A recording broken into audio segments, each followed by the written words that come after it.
buenos días, Puerto Rico y el mundo. Soy Carmen Enit Acevedo y estamos en Bonita Radio. En Bonita Radio a 6 días de las primarias. Nuestro proyecto de primarias de cobertura se llama Democracia 2020, Democracia PR, Primarias 2020.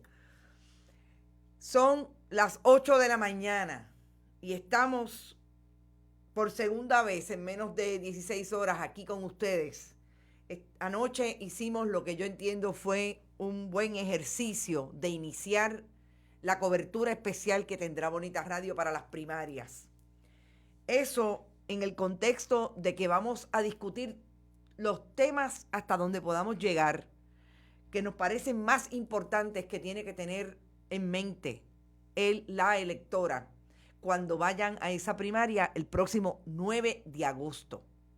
Pero antes voy a decir las palabras mágicas: compartan, compartan, compartan. No se olviden que estamos haciendo este proyecto con el esfuerzo y el corazón, pero sobre todo con el compromiso con el país de llevarles información, análisis desde el periodismo, notas investigativas y todo lo que podamos hacer para engullar un periodismo que le haga buen servicio al país. Y antes de seguir, también tengo que decir que por ahí vi conectada a Lizzy Martínez, que aparentemente está en el hospital. Lizzy, mi solidaridad contigo, que mejores pronto. Esperamos que no sea COVID y que lo que sea pueda salir en buena resolución. También por ahí está Rosa Banch. Saludos, Rosa, y espero que Aguadilla, Mayagüez, por donde estás, en el oeste, ya haya pasado bastante la crisis. Vi que esta anoche, la gente de Quebrada Grande en Mayagüez ya tiene servicio de energía y eso por lo menos es súper positivo dentro de toda la crisis que afectó a Mayagüez con la tormenta Isaías. Está todo el mundo por ahí, la diáspora como siempre. Vi mis representantes, 2 representantes excelentes para Bonita Radio, José Ortiz y Margarita López. De hecho, Margarita, tenemos que hablar, hoy vamos a hablar de tu participación en Bonita el próximo domingo, porque la diáspora tiene presencia en la cobertura de las primarias, solo aquí en Bonita Radio. Willow Colón Gil llegó también, Eugenia Rodríguez, está todo el mundo, pero yo también tengo que, porque me regañan las muchachas de venta. Recuerden que uno de nuestros auspiciadores, que nos está apoyando desde el día 1, y su presidente Rubén Morales ha sido súper solidario con este proyecto, Vega Alta Coop, que como siempre les digo, estamos en Bonita Radio, bonitasradio.net. Allí usted puede donar y participar de las historias que tenemos ahí. Se supone que en estos días está la página y yo espero esta tarde tenerle las buenas nuevas que ya emigró, pero les va a encantar la nueva página. Interactividad, van a poder atender ahí todos los programas, hay de todo en esa nueva página, que como siempre estamos en las redes sociales. Y vayan a Twitter, háganse amigos y seguidores en Twitter, porque allí también cambiamos los mensajes, porque no es lo mismo hablar desde Twitter que hablar desde Facebook. Que como siempre les digo, Buen Vecino Café es quizás el auspiciador de ese tipo de negocios que, igual que TheWineryOutlet.com, nos dan apoyo igualmente. Y el café, el brunch, y por ahí está Iván Hernández, que lo he visto por allí, hemos compartido, hemos tomado café, puede dar fe de lo bueno que es Buen Vecino Café. Que como siempre les digo, estamos en ATH Móvil, si usted quiere apoyar y compartir para que este proyecto siga hacia arriba. Estamos en ATH Móvil a través de Fundación Periodismo 21 en el área de negocios, y también puede hacerlo enviando un cheque o giro postal a la dirección que tienen en pantalla a nombre de Fundación Siglo XXI. Las noticias de este fin de semana, yo voy a empezar con lo último, con lo primero, que ayer tuvo más o menos una buena resolución, y es lo que afectó a Mayagüez, la tormenta y las lluvias que dejó Isaías. Ustedes saben que el viernes en Mayagüez, la gobernadora Wanda Vázquez Garcet le dijo a periodistas que supuestamente el director ejecutivo de la Autoridad de Energía Eléctrica iba a tener que darle explicaciones si a ese día no había una resolución feliz en el caso de los sectores de Mayagüez y en los sectores del país que se quedaron sin energía eléctrica un día antes, en muchos casos, un día antes de que pasara la tormenta. No pasó nada, no hubo explicaciones, para nada. Ayer todavía había otro segundo apagón que dejó a 110,000 personas abonados sin energía eléctrica. Y la gobernadora Wanda Vázquez Garcet no hizo nada con relación a José Ortiz. Nada es nada. No escuchamos que lo llamó a Fortaleza, no escuchamos que tuvo una conversación pidiéndole, reclamándole información, reclamándole qué estaba pasando. Pero entonces me llama la atención que hoy lunes, el periódico El Nuevo Día publica una nota bien breve diciendo que la gobernadora Wanda Vázquez Garcet llamó a capítulo a Fortaleza al presidente de la Junta de la Autoridad de Energía Eléctrica, Ralph Creel Rivera. ¿Cómo es que el viernes dice que le va a pedir cuentas al director ejecutivo y a quien cita a Fortaleza es al presidente de la Junta? ¿Qué es lo que está pasando con José Ortiz en la Autoridad de Energía Eléctrica? ¿Cuáles son los vínculos que tiene José Ortiz que Wanda Vázquez prefiere hablar con el presidente de la Junta y no con el director ejecutivo, que en el organigrama gubernamental es quien le responde a ella? Porque la Junta precisamente selecciona al que la gobernadora o el gobernador nombra en la dirección ejecutiva. Hasta cierto punto lo confirma, lo reconfirma. ¿Qué es? ¿Que la gobernadora le va a pedir a la Junta lo que ella no se atreve a pedirle al director ejecutivo? ¿Que la Junta le retire la confianza a José Ortiz, que desde el día 1, que desde hace 2 administraciones, 3 administraciones de gobierno, la gente tiene quejas, no solamente sobre su desempeño, sino sobre el valor que le añade o no le añade a las corporaciones públicas que ha dirigido? Porque recuerden que José Ortiz también dirigió la Autoridad de Acueductos y Alcantarillado. Dice Iván Hernández, ¿qué es lo que sabe José Ortiz? Yo honestamente no sé, ni tengo ninguna fuente que me haya dicho nada para contestar directamente esa pregunta. Ahora, yo voy a dejar en el tintero lo siguiente que sí me consta de las investigaciones que he hecho en el pasado sobre José Ortiz. Emma Rodas dice, ¿de dónde viene el amarre de Ortiz? Lleva mucho tiempo mintiendo y burlándose de todos. Exacto. Y con relación a la burla, José Ortiz tiene un cliché cuando un periodista le hace una pregunta. Parece más político que Wanda Vázquez. Dice, excelente pregunta. Se lo hace a algunos compañeros y de hecho me lo hizo a mí en una conferencia de prensa el año pasado en la Fortaleza. Se burla, es burlón, y cuando no le gustan las preguntas trata de jaquetonear con el periodista o la periodista. José Ortiz fue con Carlos Pesquera uno de esos ingenieros que tenía pool con una corporación que se llamó CSA, se llama todavía, y que es un mogul en el área de desarrollo de proyectos, administración de proyectos. En CSA trabajaba el suegro de José Ortiz. Llegó a trabajar José Ortiz. Y más que trabajaba el suegro, era partner.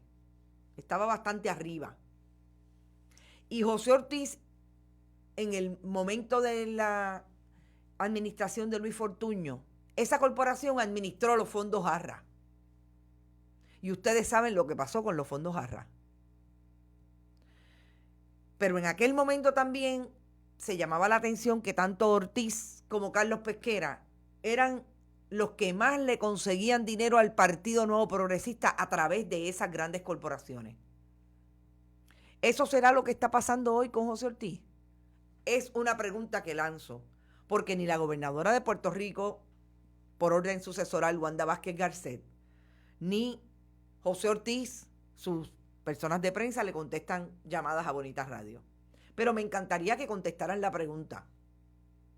Ese es el amarre. Dice Ricardo Vargas Molina, es un cínico. Sí, lo es. Jorge Rodríguez llegó por ahí. La risita de él, dice Yanni Moreno. José Pepe, Carlos Pesquera, otro de los contratistas, exactamente. Y eso es algo que investigué y que nadie me contó. O sea, que por eso lo traigo. Porque realmente me llama la atención que la gobernadora no haya hecho nada con José Ortiz y ahora diga que citó ayer en Fortaleza a Ralph Krill Rivera ante las incidencias y la cuestionada respuesta en el manejo de la tormenta Isaías, de modo que se tomen todas las medidas necesarias sobre el personal directivo y las acciones a eventos futuros. Eso lo publicó en Twitter, porque la gobernadora lleva por lo menos 2 semanas sin hablar, una semana sin hablar con los periodistas, a excepción de los periodistas de Mayagüez, donde ella participó y allí no se pudo escapar de que le hicieran preguntas. Me pregunto, ¿la gobernadora va a dejar en manos de la Junta de la Autoridad de Energía Eléctrica la selección o la remoción en este caso de José Ortiz? No lo sabemos. Pero eso está ahí planteado con relación a José Ortiz, la Autoridad de Energía Eléctrica, que como les digo, es al día de hoy la agencia, las otras no existen. No sabemos nada de familia, no sabemos nada del Departamento de Justicia. En medio de la tormenta tampoco sabemos nada de las otras agencias que se suponen atiendan las administraciones de familia, todo lo que pase con los damnificados, porque hay damnificados alrededor de esta tormenta, pero de las que supuestamente están existentes y han dado cara, que tampoco funcionan, la Autoridad de Energía Eléctrica, ahí lo vemos. No hay servicio, pero la gobernadora, como jefa y persona de ley y orden, que dice ella, parece que no puede tocar a José Ortiz y va a dejar que la Junta lo haga. Ese es mi análisis con relación a lo que está pasando en esa línea. Con relación al COVID, volvemos. Las semanas siguen siendo duras en términos de números. Había bajado un poco y ya hoy, 227 casos confirmados y 337 probables. Yo no sé qué es lo que están esperando para cerrar, pero aparentemente la gobernadora no quiere cerrar. Yo tengo una teoría sobre eso y de aquí vamos a la primaria y les voy a dejar saber cuál es mi teoría a base del comportamiento de la gobernadora precisamente este fin de semana con relación a lo que pasó, debates, etcétera. No hay personas fallecidas al día de hoy, pero hay 119 muertes confirmadas y las probables son 111. O sea que eso podría ser 230 personas muertas. 7.113 confirmados de COVID al día de hoy. Se ajustaron 51. Ustedes saben que ellos siguen ajustando porque tienen problemas llegando los números. Y bueno, y también por lo que es una realidad, que es lo que tardan. Una vez las personas están, en el caso de las personas muertas, todo lo que puede tardar, los días que pueden tardar para confirmar que eso es un caso de COVID. 137 casos probables adicionales, ya les dije, con fecha de toma de muestra del 20 al 31 de julio. Gente, julio ha sido la debacle. Hay todavía, en el caso de los hospitales, habían específicamente, y quiero dar ese número, 533 personas hospitalizadas. Y de estas, son 27 más que ayer. Hay 66 personas recluidas y 51 están conectadas a un respirador artificial. yo creo que el asunto del COVID con la primaria se recrudece por lo siguiente, porque la gobernadora ha demostrado, cuando no cambió la orden ejecutiva la semana pasada, que o está trabajando para esas personas que todavía insisten en presionar desde el inversionismo político para que no se cierre la economía en parte, para que no se hagan más restrictivas las condiciones precisamente de abrir o cerrar negocios, para tratar de frenar lo que es un repunte de la infección del COVID. O sencillamente lo está haciendo para no enajenar a la gente y que cojan más miedo y que vayan a votar a la primaria. Porque yo no veo de otra con un repunte como el que está teniendo Puerto Rico que no se hubiera cerrado de alguna manera con las recomendaciones que tienen el grupo asesor científico. Que yo soy honesta, yo no sé cómo se paran allí al lado de ella, cómo se sientan al lado de ella para compartir información que dejó igual una orden ejecutiva. Lo único que añadió fue las tuercas y los tornillos de las ferreterías que pueden abrir los domingos. Cuando lo que ellos están diciendo públicamente, incluso los científicos, los verdaderos científicos que hay en ese grupo asesor científico, como el infectólogo Juan Carlos Reyes, que esto hay que detenerlo y que hay que restringir las medidas para que podamos volver a los buenos números que teníamos y que el país pueda escalonadamente abrir su economía. Yo no veo otra manera de leerlo, porque todo lo que nos ha dicho la gobernadora desde hace 2 semanas que empezó el repunte, 3 semanas, porque empezó en junio y en julio se disparó y ya las primeras 2 semanas de julio teníamos números de ese nivel de aumento. Yo no veo de otra que no sea que está privilegiando el discurso economía por un lado, que la llevó a abrir la economía en un cine, y por otro lado el inversionismo político que también viene de ahí, porque sabemos que la gobernadora, después que ha tenido, por ejemplo, anuncios como el dinero que le dio, el incentivo, subsidio que le dio a los hospitales, fue hacer un fundraising con la Asociación de Hospitales. Y en otros casos, los comerciantes que han ido a conferencias de prensa a decir que ella lo está haciendo muy bien y que son los primeros que se benefician de esa reapertura. ¿Qué va a pasar?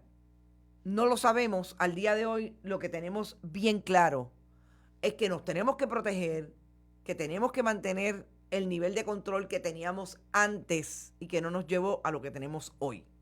Y en ese contexto voy a decir que yo recibí información y lo vi en las redes sociales, además, pero tuve información de primera mano de personas que viven alrededor de Santurce, que lo que hay en el sector de la calle Loíza es un free for all, como dirían en country. Que hay actividades, fiestas, que empiezan a las 3 de la tarde y terminan a las 7 de la mañana del otro día. Sin mascarilla, porque son fiestas que una de ellas me dicen que es en una azotea, en un hospedaje que hay en esa área. Y se ve, la gente puede ver, y de hecho hay videos en las redes sociales relacionados. ¿Dónde están los policías que dijo la gobernadora Wanda Vázquez Garcet que iban a hacer cumplir su orden ejecutiva? ¿Dónde están los policías municipales de San Juan? Es que a los políticos no les importa en este momento tocar eso porque le puede hacer daño en la primaria. La primaria es el próximo domingo, en 6 días. Pero claro, esa no es una pregunta que contesten los políticos porque no se la hacen en los medios tradicionales. Aquí se la hubiéramos querido hacer a todos los que llamamos, porque llamamos a todos, a los 3 candidatos del Partido Popular a la gobernación, a los 2 candidatos del Partido Nuevo Progresista a la gobernación y ninguno contestó en afirmativa para venir y participar del proyecto de cobertura de las primarias. Esas son las preguntas que se les deberían hacer ahora a cualquiera de estos. Yo realmente creo que está sobre el tapete por qué hoy la orden ejecutiva no se hace valer, y si los políticos de turno, que son algunos de ellos, tienen injerencia en el asunto, como es la alcaldesa de San Juan, Carmen Yulín Cruz, que está corriendo para la gobernación. Si es que no hacen lo que tienen que hacer en el municipio, porque tienen miedo de que eso pueda hacer una repercusión de cara a la primaria del domingo. La pregunta está ahí.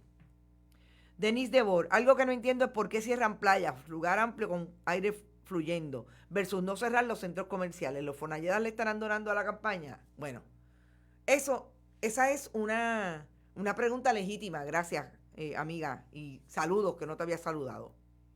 Esa es una pregunta súper legítima.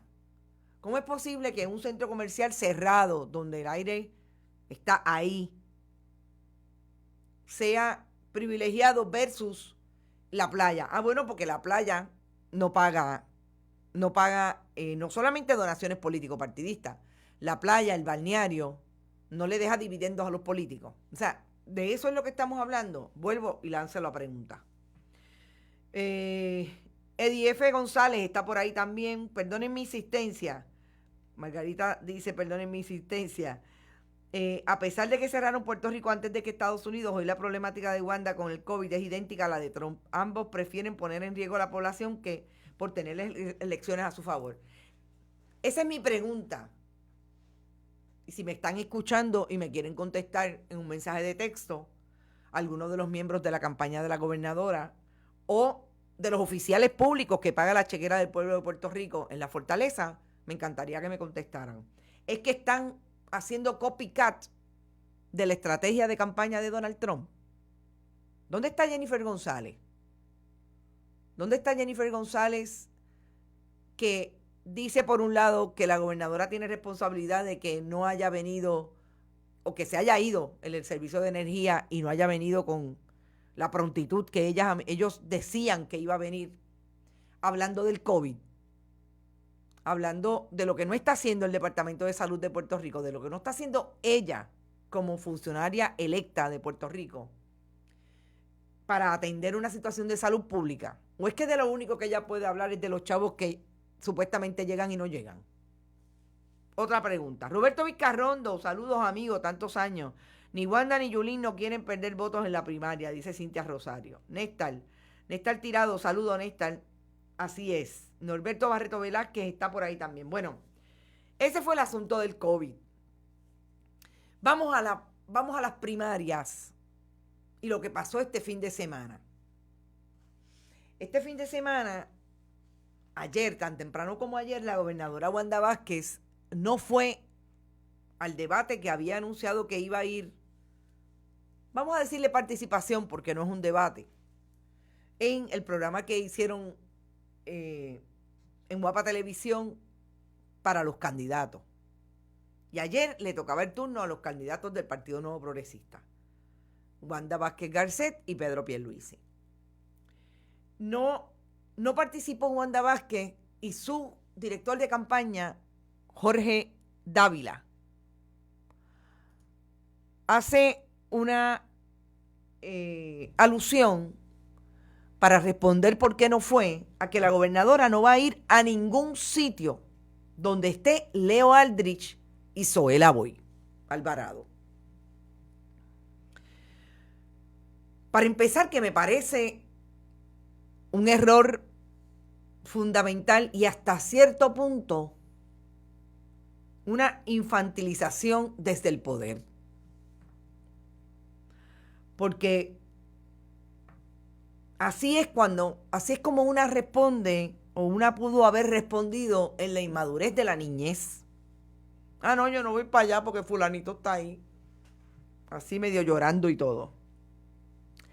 Pero estamos hablando, y yo les estoy poniendo una imagen que después les voy a comentar, pero esa es la gobernadora cuando juró ante la juez presidenta Maite Oronoz y la gobernadora hoy está utilizando esa imagen como parte de un video de campaña. Pero a eso vamos ya mismo.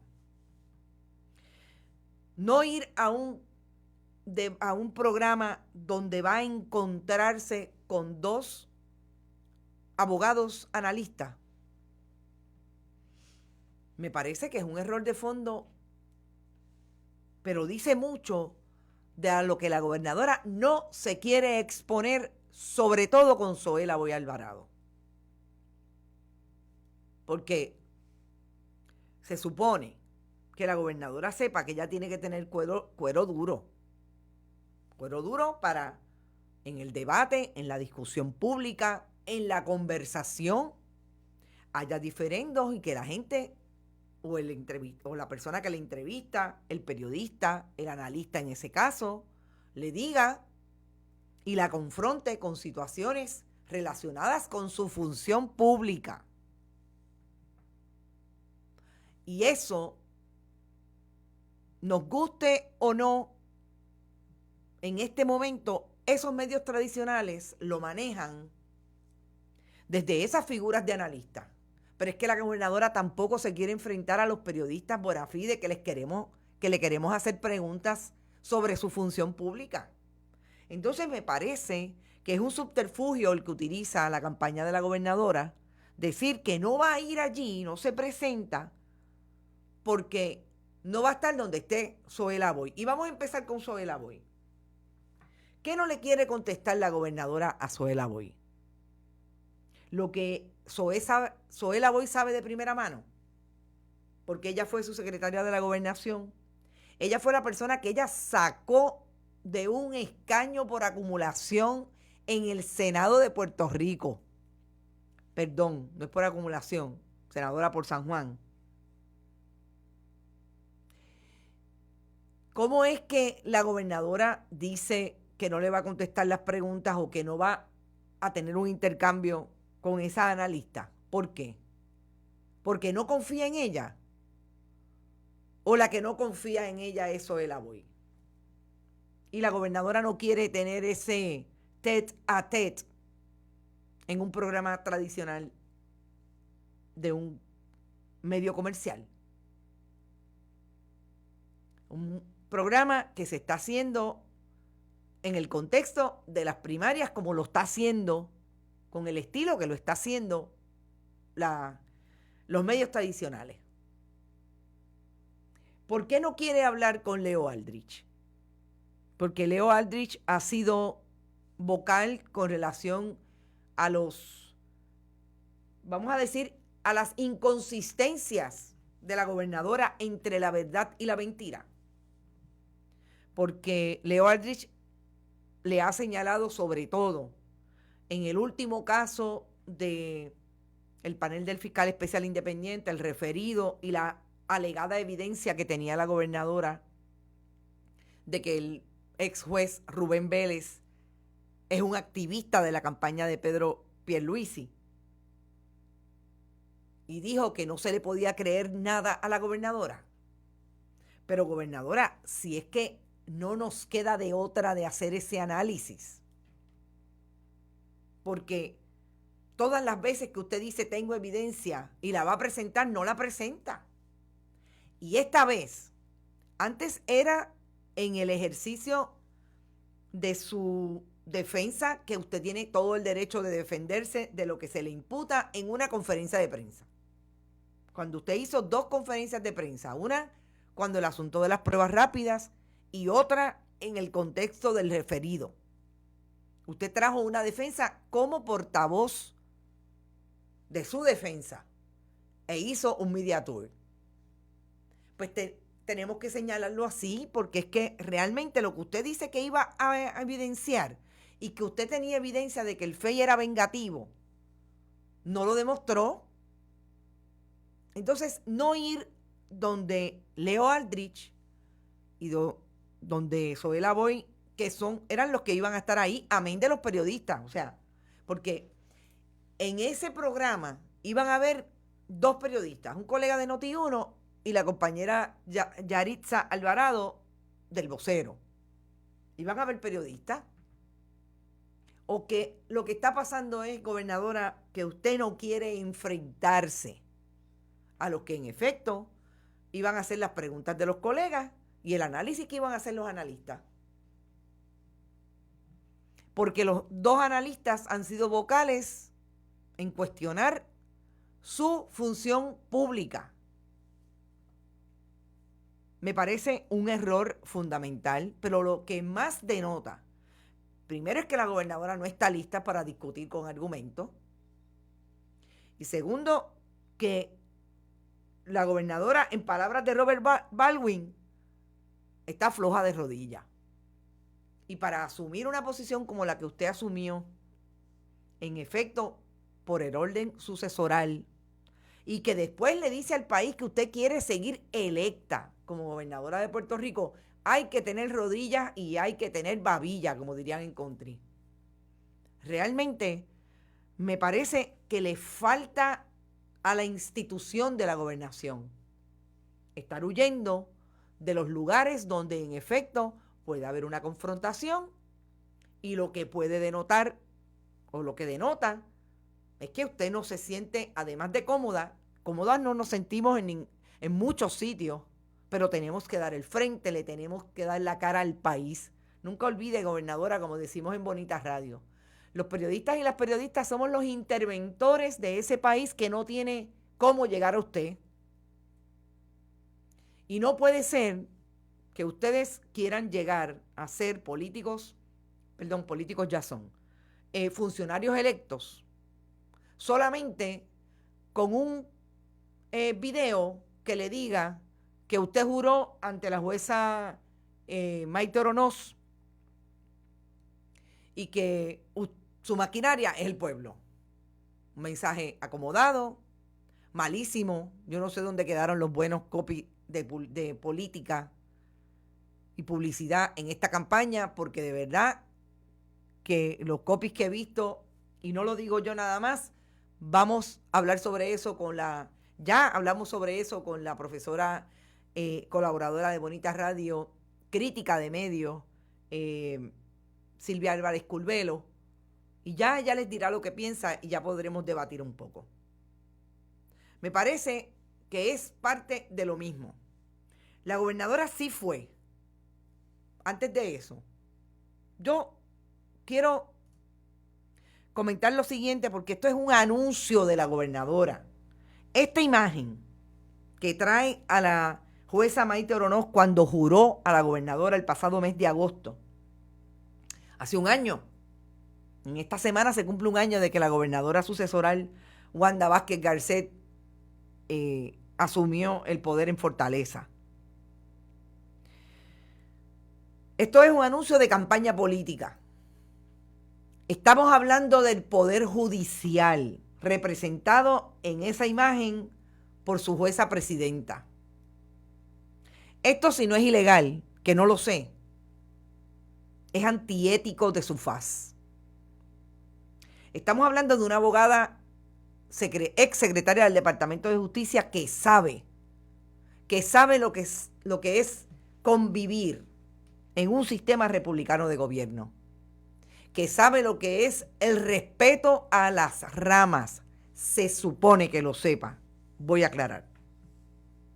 Y la gobernadora ha utilizado, y las imágenes y la interpretación de esa imagen son muchísimas.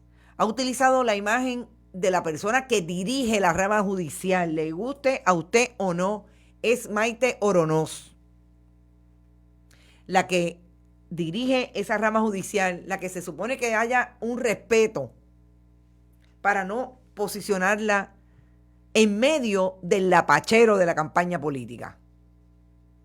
Y la gobernadora de Puerto Rico no lo hace. Todo lo contrario. La ubica ahí, lo coloca ahí.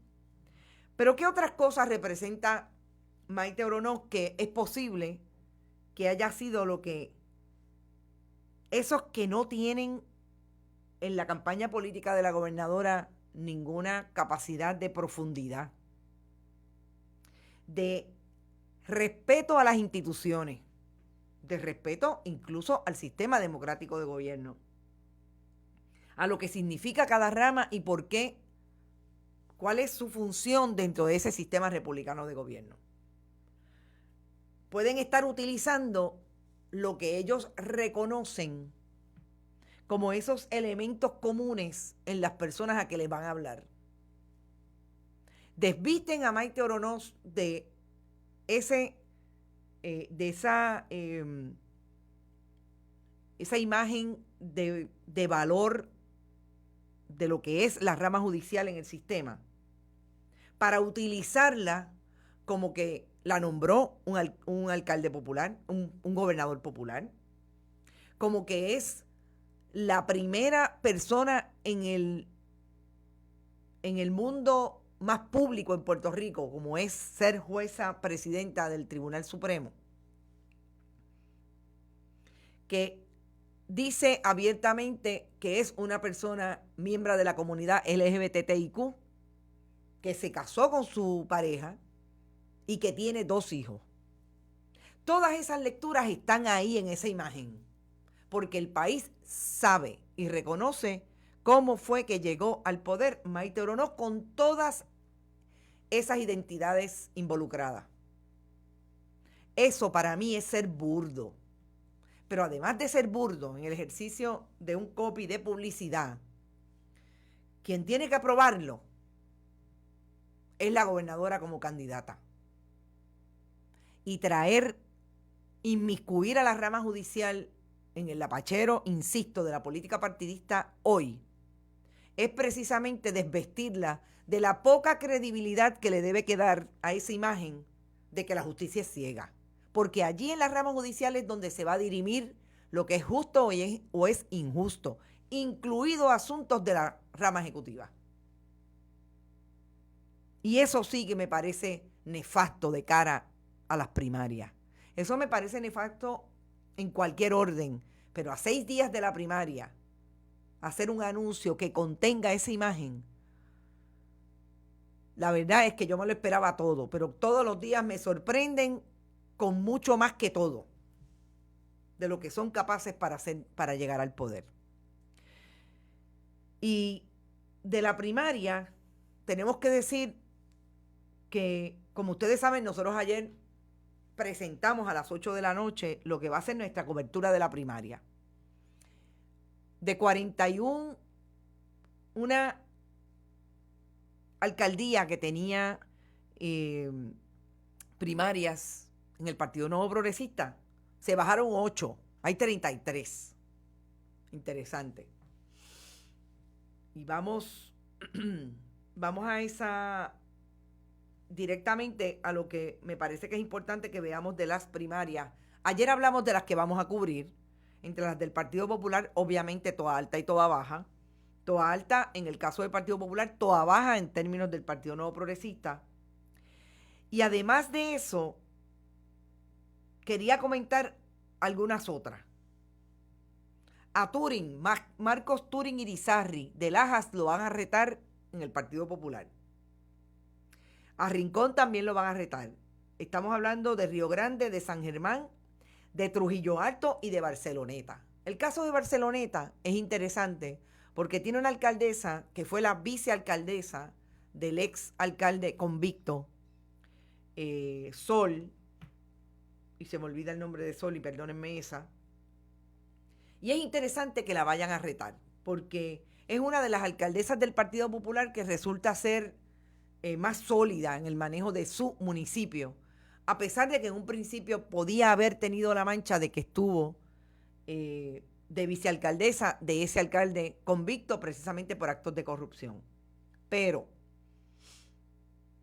todo lo que supone el reto de los incumbentes, me parece que el análisis correcto, o por lo menos uno de los análisis, es precisamente lo que yo decía anoche, que es lo álgido que está la política partidista en términos del PNP y del Partido Popular entre las viejas y las nuevas generaciones de políticos. A mí no me gusta tirar la raya entre lo viejo y lo nuevo, como que uno es mejor que el otro. Yo creo que cada uno de los electores de estas alcaldías deberían mirar precisamente qué pasa en desarrollo económico en ese municipio, qué pasa con el manejo de la corrupción, que es importante, las necesidades del pueblo están o no están satisfechas a partir de unos versus otros, porque esos imaginarios populistas de yo voy a construir este pueblo, olvídese que los chavos van a salir por la noche y las mañanas cuando usted abra la pluma. Es bien problemático en el Puerto Rico que estamos viviendo hoy, porque aquí hay una crisis económica que es bien cuesta arriba poderle vender sueños de esa naturaleza. Así es que más vale que los que están versus los que prometen, y los que prometen que están, que también son otro problema, la gente sepa aquilatar de lo que están hablando. Porque esas alcaldías, esos incumbentes, que son menos en el Partido Popular, son 17 primarias. Imagínense, en el PNP tiene primaria hasta el alcalde de Arecibo y hasta Lorna Soto. O sea, el PNP es diferente en ese sentido. ¿Qué pasa en el PNP? Sí, yo creo que hay un asunto de nuevos y viejos, pero también prima mucho, Mayita tiene primaria en Ponce, prima en el caso del Partido Nuevo Progresista el nivel de bandos, ahora mismo entre wandistas y pierluisistas, pero sobre todo el reto a que ustedes representan el pasado de Ricardo Rosselló Nevares. Ahí está Carlos Molina Arecibo, Yanitzia Irizarry en Aguadilla, que ustedes saben que es lo mismo que pasó en Fajardo, y para los que no lo recuerden o lo sepan, en Fajardo se fue el alcalde Aníbal Meléndez y dejó a su hijo, a Joey. Pues en Aguadilla se fue el exalcalde, dejó a Yanitzia Irizarry, Méndez, José Luis Méndez, y también olvidé el nombre, hoy estoy que se me olvidan los nombres. Y Yanitzia Irizarry ahora tiene primarias nada más y nada menos con José Luis Rivera Guerra, un ex representante que lo menos que ha tenido es que le imputaban robarse el agua para satisfacer la piscina de su casa. Pero esas son las primarias. Que yo creo, como dijimos acá, que es importante. No solamente cuestionar desde el conocimiento esas plataformas, cuestionar las posturas de esos alcaldes, de esos candidatos. Dice Iván Hernández algo sobre la primaria del PPD. Las campañas de lodo están siendo dirigidas por Pierluisi y Batia, los candidatos de las maquinarias. Explícame un poquito dónde está la campaña, cuáles son las campañas de lodo de unos y otros, y te puedo reaccionar porque yo sí sé que hay una campaña de lodo bien fuerte de parte de uno de los candidatos del Partido Popular, porque me consta. Pero no sabía lo de Batia, así que me puedes ripostar. Pero tengo que decir algo con relación a Eduardo Batia, que les había dicho la semana pasada que lo iba a buscar, lo pregunté y tengo la contestación. Ustedes saben que hay toda una controversia, o surgió la semana pasada, la controversia de si el senador Eduardo Batia tenía un fideicomiso ciego cuando compró bonos de la Autoridad de Energía Eléctrica, siendo presidente del Senado. Realmente los bonos los compró antes, pero obviamente son inversiones que afectan su bolsillo versus la reestructuración que se estaba haciendo en la Autoridad de Energía Eléctrica. Pues la contestación es que no tiene un fideicomiso ciego. Que no hay una fecha para establecer si vendió los bonos, aunque me dice otra persona que no vendió los bonos, y esa fue la contestación que él dio, que no vendió y que tuvo una pérdida. Yo creo que es un problema no haber tenido un fideicomiso ciego. Sí lo creo porque entonces sí hay manera de que usted se entere. Por eso es que él va como Eduardo Batia Gautier al caso de la deuda pública y de la quiebra, porque él es un acreedor. Y yo creo que esas son las cosas que los candidatos tienen que cuidar y tienen que vigilar desde el día 1. porque en efecto ahora tiene una querella ante el Departamento de Justicia, que en su día sabremos cómo se investiga y qué pasa, pero eso queda ahí. Y él sabía, o debió haber sabido, y su gente alrededor debió haber sabido que eso se lo iban a sacar, porque estamos ante un proceso político partidista y el que quiere ganar esa primaria lo va a querer sacar. Si fue Carmen Yulín o si fue Charlie Delgado, no lo sé, honestamente. Pero yo sí sé que es un problema, me parece que es un problema político y es un problema que debería contestar. Lo contestó con lo que ustedes saben. Yo perdí $60,000. En esa contestación fue que yo entendí que no estaba claro si era o no un fideicomiso ciego y tenía que establecerlo. Que el que maneja el fideicomiso, el que maneja sus inversiones es su padre y que él no tenía conocimiento. Eso es lo más importante, que se dilucide si eso es así. Pero el hecho de no tener un fideicomiso ciego me parece que es un error garrafal. Dice Ricardo Vargas, no olvidemos su incidente de violencia en medio de una protesta en el Capitolio. No sé de quién habla. ¿Cuál es más malo de los dos? De Arecibo, Carlos Molina o Lemuel Soto, el exalcalde. No, es que eso es cierto. Ricardo, tú estás hablando de Rivera Guerra. Exactamente. Ese fue el que le dio con el codo al trabajador de la Autoridad de Energía Eléctrica. Precisamente, tienes razón. Marisol, se están tirando unos a otros por lo que nosotros esperamos escuchar es el contenido de sus plataformas, donde estamos, qué analizamos y con qué pensamos resolverlo o menos comenzar. Y entonces aquí tengo que decir algo de Pedro Pierluisi. Arlín Pérez, trapo de lengua, está por ahí.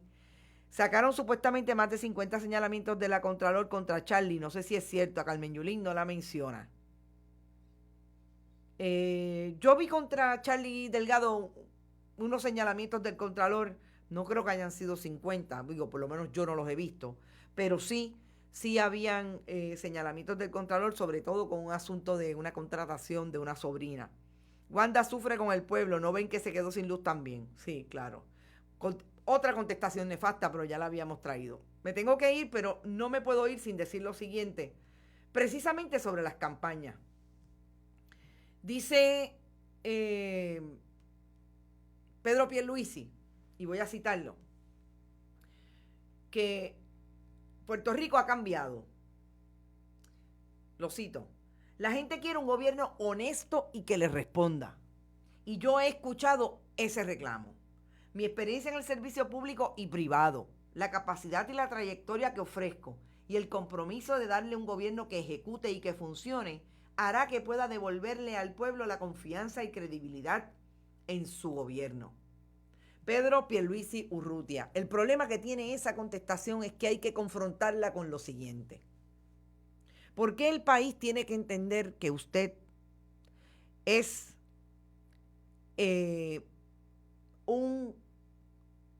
una persona que reconoce que el país cambió, que el gobierno quiere, el país quiere otro gobierno que le resuelva, que sea, como usted dice, proactivo? Mientras usted ha estado por lo menos en 3 administraciones en posición de poder y eso no ha ocurrido. En las 2 administraciones de Pedro Rosselló González, usted era el secretario del Departamento de Justicia y no acusó a un solo convicto de la jurisdicción de Estados Unidos en Puerto Rico por casos de corrupción, y fueron 42.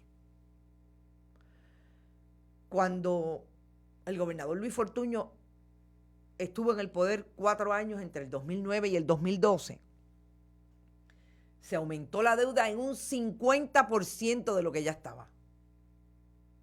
Es el cuatrienio en que más deuda se emitió sin capacidad de repago.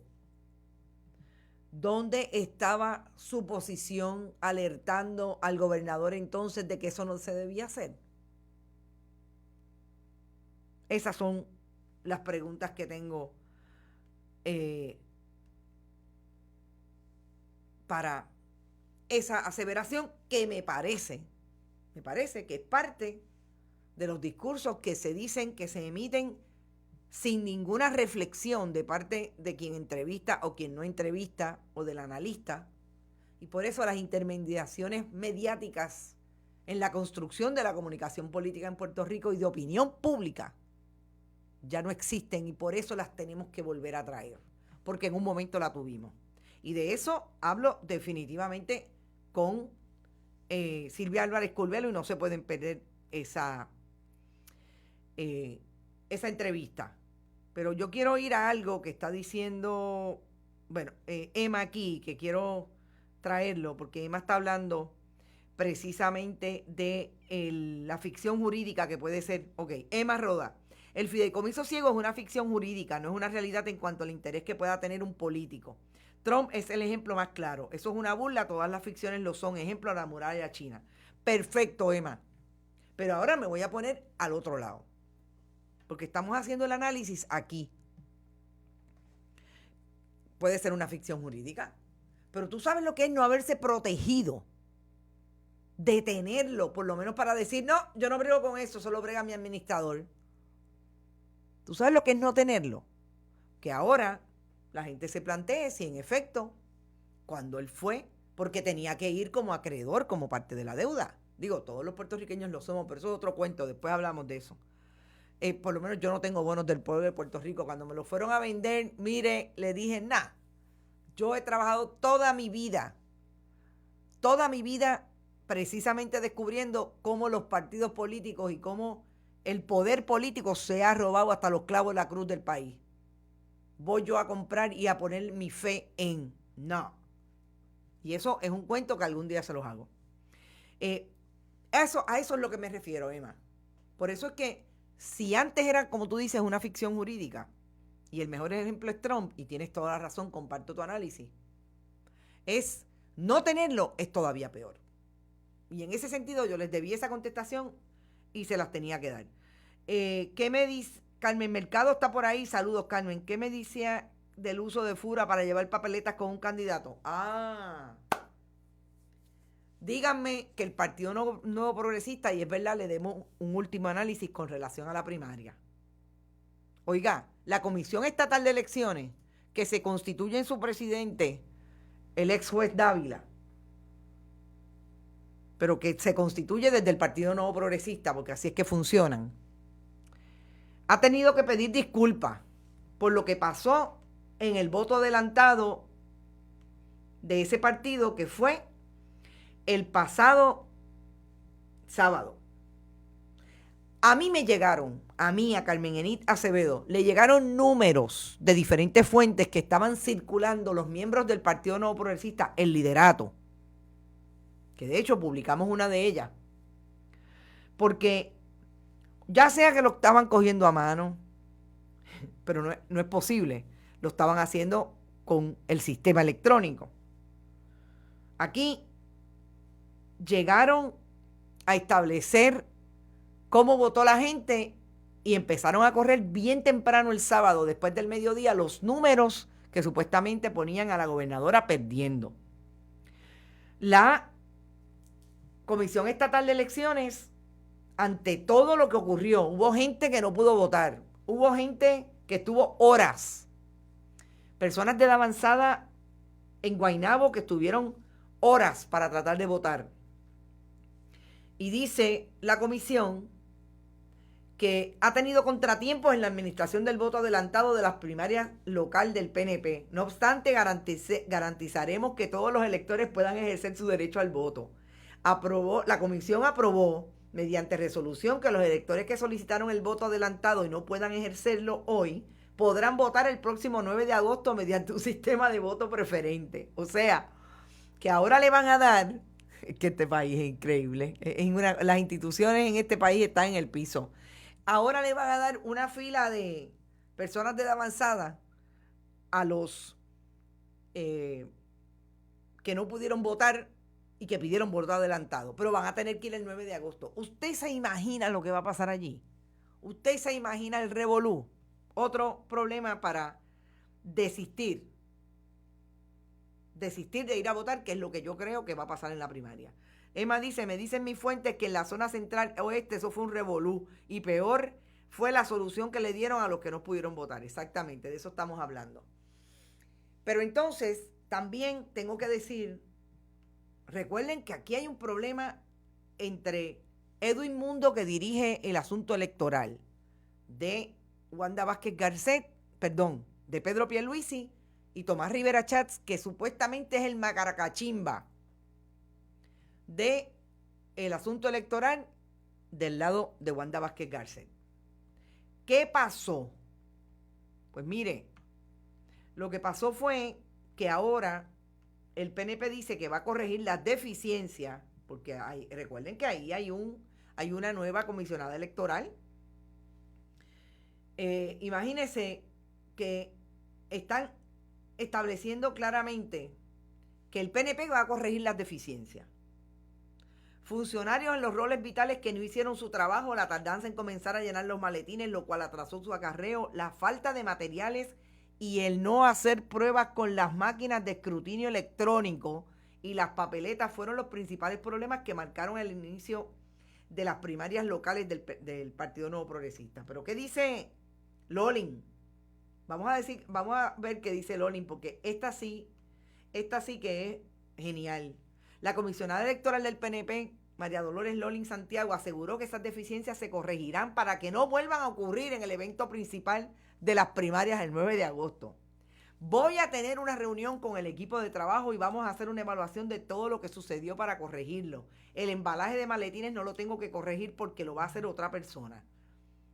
¿Por qué no está en esta historia que en efecto hubo un candidato que se montó en un helicóptero de Fura con papeletas y dijo así claramente, no se preocupe que los funcionarios eran los que estaban vigilando los maletines? Yo no tenía que ver con eso. En un helicóptero. Lolin, ¿y no se supone que usted le dijo en conferencia de prensa a los periodistas la semana pasada que el PNP tenía todos los funcionarios? Y lo que dicen es que precisamente la gente no fue, los funcionarios no fueron. ¿Qué pasó en el PNP con los funcionarios? Porque si alguien se jacta de estar claro y de que todo está súper bien y que van a dar una pela en noviembre, es Tomás Rivera Chats. Y lo último que voy a decir es, yo vi un anuncio, y si no lo han visto, tienen que verlo en Twitter, de Tomás Rivera Chats, de la gente que lo apoya, y una de ellas era Lucy Arce, aquella que fue senadora. El anuncio es patético. Lo que está pasando en ese partido, yo no sé, pero ellos saben algo que usted y yo no sabemos, o que podemos intuir. Y yo me tengo que ir. Recuerden, como siempre les digo, estamos en Bonita Radio, bonitasradio.net, allí usted puede ir y donar. Además, estamos en ATH Móvil, Fundación Periodismo Siglo XXI, específicamente en el área de negocio, Fundación Periodismo 21. Allí usted también puede contribuir a nuestro proyecto. Y en a través del correo general, lo puede hacer a través de esa dirección que tienen en pantalla, cheques o giros postales a nombre de Fundación Periodismo Siglo XXI. Dice Nena Cruz, esa anunciarse no vale nada, ustedes son tremendos. No se olviden que estamos en iVoox, iTunes, Spotify, que somos en iTunes, en la plataforma Apple. Estamos número 32 en el ranking de podcast de esa plataforma en Puerto Rico. Eso quiere decir que el compartan hace mella. El que ustedes sigan compartiendo los contenidos, importantísimo para nosotros seguir. Y que hoy a las 8 de la noche, me escuchen, recuerden que a partir de hoy, todos los días hasta el sábado a las 8 de la noche, hay un nuevo programa relacionado a las primarias. Y hoy a las 8 vamos a pautar la primera entrevista con la profesora Marlene Duprey, que le hizo el amigo Mario Roche, periodista, colega, vicepresidente de la Fundación Periodismo Siglo XXI. Y como él les dijo anoche, ahí va a tocar mucho de cómo se organizó el verano del 19 y cuáles cuáles son las implicaciones de ese verano del 19 de cara a la primaria del 9 de agosto y a las elecciones generales. Así es que hay mucho, la oferta está ahí. Olvídense de donde no se pregunta. Aquí preguntamos, aquí hacemos lo que queremos hacer como siempre, desde el periodismo, la investigación, la profundidad y sobre todo el análisis. Éxito, y nos vemos hoy a las 5 de la tarde en ¿Qué Palo es Noticia? Con más información para variar. Éxito.